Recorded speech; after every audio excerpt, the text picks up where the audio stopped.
30 juin 1960, 30 juin 2020, la République démocratique du Congo a totalisé ce mardi 60 ans de son indépendance. Un anniversaire commémoré sur fond de crise sanitaire, mais aussi politique, avec une tension bien perceptible au sein de la coalition au pouvoir. Pour certains Congolais, les colons belges n'ont pas bien préparé le pays à s'assumer.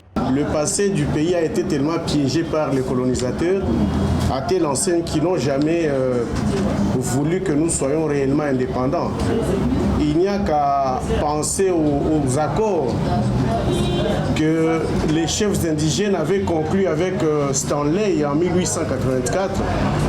À la conférence de Berlin, le roi Léopold II, à travers Stanley, vont présenter ces traités comme étant les traités d'occupation des terres. 60 ans après l'indépendance proclamée par le roi Baudouin, le pays n'a pas fait de grands progrès quant à son développement selon les chercheurs. Une économie qui peine à se développer, c'est malgré tous ses potentiels. Pour d'autres, il faudrait donner un peu plus de temps pour voir la RDC se positionner comme un État fort au cœur du continent. Nous avons encore du chemin à faire comme nation.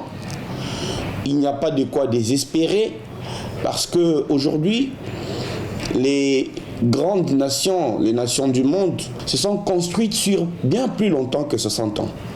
Il est vrai qu'aujourd'hui, l'environnement technologique permet aussi de sauter rapidement beaucoup d'étapes. Mais le pays doit aussi avoir sa croissance, même si par moments nous avançons à reculons.